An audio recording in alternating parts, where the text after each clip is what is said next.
19살 시내는 보육원을 나와 종로의 작은 고시원 방에서 홀로 살기 시작했습니다. 3평 남짓한 좁은 방이지만 그녀에겐 세상에서 가장 소중한 나만의 공간이었죠. 창문 하나 없는 방이었지만 노란 벽지에 작은 화분 하나를 두어 생기를 불어넣으려 했어요. 매일 밤 잠들기 전 시내는 종이에 자신의 꿈을 적어 벽에 붙였습니다. 언젠가 내 디저트 카페를 열어서 따뜻한 공간을 만들겠다. 낮에는 동네 카페에서 일하며 바리스타와 제과 기술을 배우고 밤에는 자격증을 따기 위해 책상에 매달렸어요. 가끔 지친 날이면 옥상에 올라가 별을 보며 스스로를 다독였습니다. 비록 가진 건 없지만 마음만은 누구보다 풍성하게 살아가고 싶어요. 보육원에서 자랄 때 시내는 선생님들이 만들어주는 작은 케이크가 세상에서 가장 행복한 순간이었죠. 그 달콤한 기억이 지금의 꿈을 키웠습니다. 시내의 일기장 곳곳에는 언젠가 만들고 싶은 디저트 레시피와 카페 인테리어 스케치로 가득했어요. 힘든 하루를 보내고 돌아와도 그 꿈을 생각하면 다시 힘이 솟았습니다. 언젠가는 내 손으로 만든 디저트로 누군가에게 위로가 되고 싶어. 시내는 침대에 누워 오늘도 그 말을 중얼거리며 잠이 들었습니다. 작은 방이지만 그 안에는 누구보다 큰 꿈이 자라고 있었죠. 바쁜 금요일 저녁 시내는 평소보다 2시간 더 근무한 후 고시원으로 향하고 있었어요. 어깨는 무겁고 발걸음은 천근만근이었죠. 종로의 좁은 골목길을 지나던 중 멀리서 웅성거리는 소리가 들렸습니다. 여러 사람들이 모여있는 가운데 한 할머니가 길가에 쓰러져 있었어요. 누가 좀 도와주세요. 할머니의 간절한 목소리가 들렸지만 바쁜 퇴근 시간 사람들은 그저 한번 쳐다보고는 자신의 길을 재촉할 뿐이었습니다. 지팡이는 한쪽으로 굴러가 있었고 할머니의 무릎에서는 피가 조금씩 흘러내리고 있었죠. 시내는 잠시 망설였어요. 너무 피곤했고 내일도 아침 일찍 나가야 했으니까요. 하지만 곧 발걸음을 돌려 할머니에게 다가갔습니다. 괜찮으세요? 제가 도와드릴게요. 할머니의 눈에는 놀란 기색이 역력했어요. 고마워. 하지만 내일로 내 시간을 뺏고 싶지 않구나. 천만에요. 같이 병원부터 가봐야겠어요. 시내는 할머니의 가방과 지팡이를 들고 한 손으로는 할머니를 부축했습니다. 주변인들의 시선은 느껴졌지만 시내는 아랑곳하지 않았어요. 택시를 잡아 근처 응급실로 향하는 동안 할머니는 시내의 손을 꼭 잡았습니다. 이렇게까지 해줄 필요 없는데 제가 도움이 필요할 때 누군가 저를 도와주셨으면 하는 마음으로 해드리는 거예요. 시내의 따뜻한 미소에 할머니의 주름진 얼굴에도 작은 미소가 번졌죠. 병원에서 간단한 치료를 받는 동안에도 시내는 할머니 곁을 지켰어요. 피로가 몰려왔지만 할머니의 고마워하는 표정을 보니 이상하게 마음이 따뜻해졌습니다. 치료를 마친 할머니는 병원을 나서며 시내에게 제안했습니다. 고마운 마음은 밥이라도 한 끼 사야 갚는 거란다. 저기 맛있는 곳이 있어. 시내는 사양하려 했지만 할머니의 진심 어린 눈빛에 결국 따라 나섰어요. 근처 조용한 한식당으로 들어가니 직원들이 할머니를 반갑게 맞이했습니다. 익숙한 단골 손님인 듯했죠. 이 아이는 내 손녀란다. 할머니가 시내를 소개하자 시내는 놀라면서도 묘한 따뜻함을 느꼈습니다. 오랜만에 누군가의 가족이 된 기분이었어요. 정갈한 반찬들이 놓인 식탁 앞에서 할머니는 시내를 물끄러미 바라보았습니다. 오늘 같은 날, 그것도 저녁 시간에 모르는 노인을 도와준 젊은이가 드물단다. 어떻게 그런 마음을 가지게 됐니? 시내는 잠시 숟가락을 내려놓고 조심스럽게 말을 꺼냈어요. 저는 보육원에서 자랐어요. 가족이 없었지만 많은 분들의 도움으로 여기까지 왔습니다. 그래서 누군가 도움이 필요해 보이면 그냥 지나치기 어려운 것 같아요. 할머니의 눈빛이 깊어졌습니다. 그랬구나. 그런데 지금은 어디서 살고 있니? 종로에 있는 고시원이요. 낮에는 카페에서 일하고 밤에는 제과제빵 자격증 공부를 하고 있어요. 언젠가 제 디저트 카페를 열고 싶거든요. 할머니는 작은 한숨을 내쉬며 시내의 손을 잡았어요. 꿈이 참 예쁘구나. 내 나이에 그런 확실한 꿈이 있다는 건 큰 축복이야. 식사를 이어가며 시내는 보육원에서의 추억, 18생일날 처음으로 혼자 맞이한 세상, 그리고 작은 고시원에서의 외로운 밤들을 이야기했습니다. 할머니는 눈시울을 붉히며 고개를 끄덕였죠. 힘들었겠구나. 하지만 내 눈빛을 보니 그 어려움이 널 더 단단하게 만든 것 같아. 할머니의 말에 시내도 뭉클한 감정이 차올랐습니다. 오랜만에 누군가에게 자신의 이야기를 모두 털어놓은 기분이었어요. 식사를 마치고 나오는 길, 할머니는 손수 메모지 한 장을 꺼내어 시내에게 건넸습니다. 오래된 가죽 지갑에서 꺼낸 메모지에는 주소와 함께 정희숙이라는 이름이 적혀 있었어요. 이 주소로 내일 오후 2시에 한번 와보겠니? 내 소개라고 하면 될 거야. 할머니의 목소리에는 따뜻한 기대감이 묻어났습니다. 시내는 의아했지만 고개를 끄덕였어요. 네, 찾아뵙겠습니다. 그런데 무슨 일인지 여쭤봐도 될까요? 할머니는 신비로운 미소를 지으며 대답했죠. 내일 가면 알게 될 거야. 너무 걱정하지 말고. 다음 날 시내는 메모지에 적힌 주소를 찾아 종로 중심가로 향했습니다. 낡은 골목길을 지나 번화가에 도착하자 눈앞에 흰색 석재로 지어진 5층 규모의 웅장한 상가 건물이 보였어요. 이게 맞나? 시내는 주소를 다시 확인했지만 틀림없었습니다. 건물 앞에서 망설이고 있는데 검은색 고급 승용차 한 대가 멈췄고 차에서 내린 사람은 바로 어제의 할머니였어요. 하지만 어제와는 달리 세련된 정장을 입고 우아한 분위기를 풍기고 있었습니다. 와줘서 고맙구나, 시내야. 할머니가 반갑게 인사했어요. 시내는 당황한 표정으로 할머니를 바라봤습니다. 할머니, 이게 다 무슨 일이에요? 할머니는 조용히 웃으며 대답했죠. 사실 이 건물은 내 거란다. 어제 너를 만난 건 우연이었지만 내 따뜻한 마음씨를 보고 결심했어. 너처럼 착한 아이에게 기회를 주고 싶었어. 시내의 눈이 커졌습니다. 종로에서 꽤 알려진 이 건물의 주인이 바로 어제 도와드린 할머니라니. 믿기지 않았어요. 들어가자. 내게 보여줄 것이 있단다. 할머니는 건물 안으로 시내를 안내했고 시내는 아직도 현실감이 없는 상태로 그 뒤를 따랐습니다. 할머니의 발걸음은 어제와 달리 힘차고 자신감이 넘쳤어요. 시내의 마음속에는 수많은 물음표가 맴돌았지만 할머니를 따라 엘리베이터에 올랐습니다. 엘리베이터를 타고 내려온 곳은 건물의 1층이었습니다. 할머니는 복도를 따라 걸으며 한 공간 앞에 멈춰 섰어요.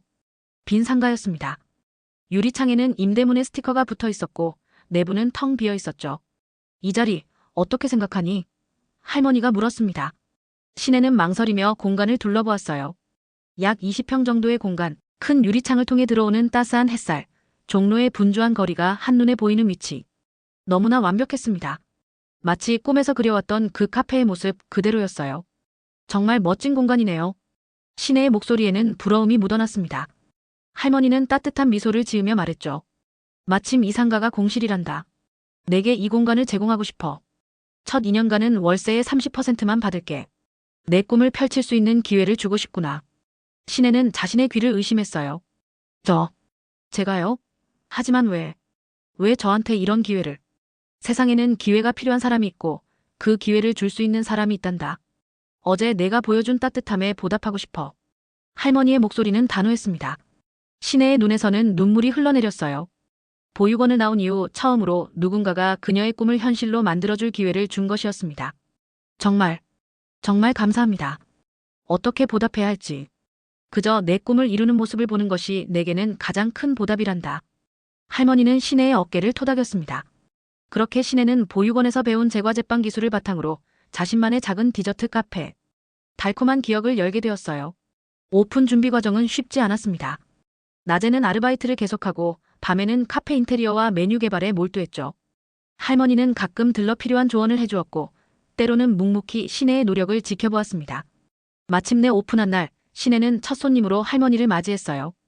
떨리는 손으로 내린 첫 커피와 직접 구운 마들렌을 대접하며 시내의 눈에는 행복의 눈물이 맺혔습니다. 개업 초기에는 손님이 드물었습니다. 종로의 수많은 카페 중 하나로 묻혀버릴까 걱정도 많았죠. 하지만 시내는 포기하지 않았어요. 매일 아침 직접 구운 따뜻한 빵과 쿠키의 향기가 골목을 채웠고 지나가던 사람들의 발걸음을 멈추게 했습니다. 시내만의 특별함은 가격에 있었어요. 모두가 부담 없이 즐길 수 있는 디저트라는 철학으로 품질은 높이되 가격은 낮게 책정했습니다. 그리고 메뉴 한 켠에는 오늘의 행운이라는 이름의 무료 쿠키가 있었어요. 매일 5분께 랜덤으로 드리는 작은 이벤트였죠.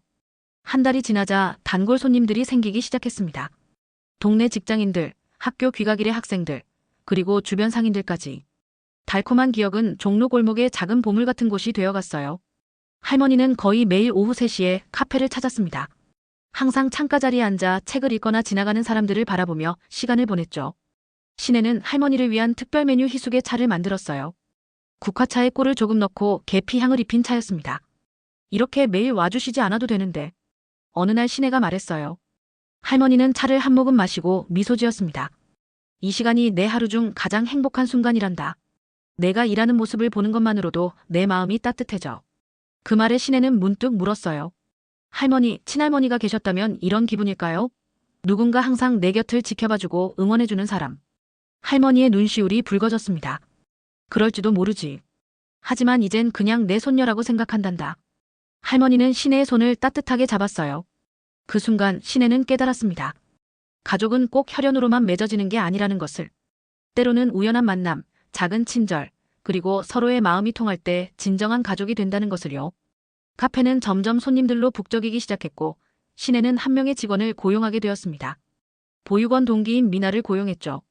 미나도 시내처럼 사회에 첫 발을 내딛는 중이었습니다.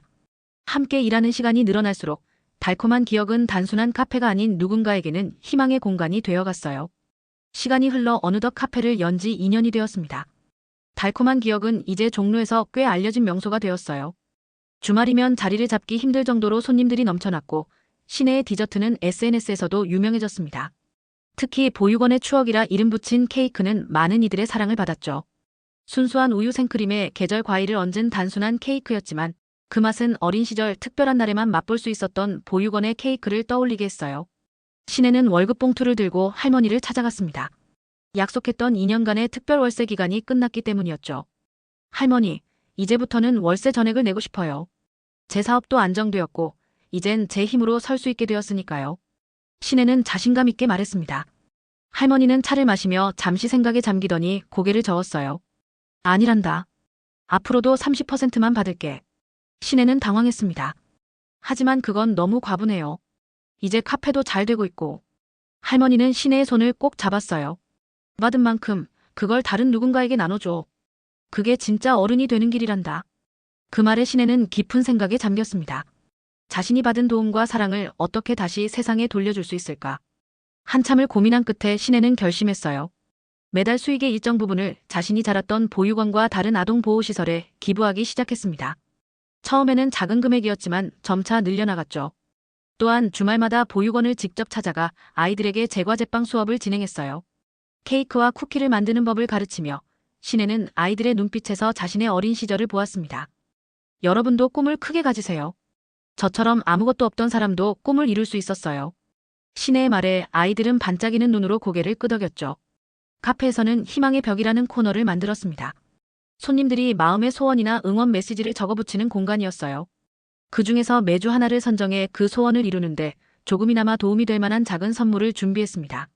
시내의 삶은 바쁘고 때로는 힘들었지만 누군가에게 도움이 되는 삶을 산다는 것이 얼마나 큰 행복인지 날마다 깨달아갔어요. 5년이 흘렀습니다. 달콤한 기억은 이제 단순한 카페를 넘어 종로의 상징적인 공간이 되었어요. 시내는 본점을 지키면서도 두 번째 지점을 열었고 그곳은 온전히 보육원 출신 청년들을 위한 일터였습니다. 직원 10명 중 7명이 보육원 출신이었죠. 더 이상 돈을 벌기 위한 공간이 아닌 누군가의 꿈을 키우는 둥지 같은 곳이 되었어요. 매년 봄이면 카페에서는 희망의 날개 행사가 열렸습니다. 보육원 아이들의 그림 전시회와 작은 음악회, 그리고 기부 행사가 함께 진행되었죠. 처음에는 조그맣게 시작했지만 이제는 종로 상임회와 지역 주민들까지 참여하는 큰 축제가 되었어요. 시내야, 오늘 행사도 성공적이구나. 할머니는 이제 80이 넘었지만 여전히 카페를 찾아와 창가 자리에 앉아 책을 읽곤 했습니다. 할머니 덕분이에요. 할머니가 없었다면 이 모든 일은 불가능했을 거예요. 시내는 할머니 옆에 앉아 따뜻한 차를 건넸습니다. 할머니는 고개를 저었어요. 내가 한 일은 작은 기회를 준 것뿐이야. 이 모든 것을 이뤄낸 건 내 용기와 노력, 그리고 따뜻한 마음이었단다. 카페 벽에는 액자 하나가 특별한 위치에 걸려 있었습니다. 시내가 11살 때 보육원에서 찍은 흑백 사진이었어요. 케이크 앞에서 환하게 웃고 있는 모습이었죠. 그 옆에는 시내의 글이 적혀 있었습니다. 그날 종로 골목에서 할머니를 도와드린 게 아니라 사실은 제가 도움을 받은 거였어요. 작은 선행이 제 인생을 완전히 바꿔놓았습니다. 이제 저도 누군가의 인생을 바꿀 수 있는 사람이 되고 싶습니다. 그 글을 읽을 때마다 손님들은 잠시 발걸음을 멈추고 생각에 잠겼습니다. 작은 친절이 얼마나 큰 파동을 일으킬 수 있는지, 그리고 그 파동이 또 다른 파동을 만들어낸다는 것을요. 할머니와 시내는 창밖으로 흐르는 종로의 풍경을 바라보았습니다. 분주하게 오가는 사람들, 그 속에서 누군가는 또 다른 누군가에게 손을 내밀고 있을지도 모르는 일이었죠. 그렇게 우리의 작은 선행은 보이지 않는 손처럼 세상을 조금씩 따뜻하게 만들어갑니다. 진짜 부는 누군가의 꿈을 키워주는 마음에서 시작된다는 걸 이제야 알겠어요. 시내의 말에 할머니는 미소를 지으며 고개를 끄덕였습니다. 종로의 작은 골목길, 그곳에서 시작된 작은 친절이 만들어낸 기적은 오늘도 계속되고 있었습니다.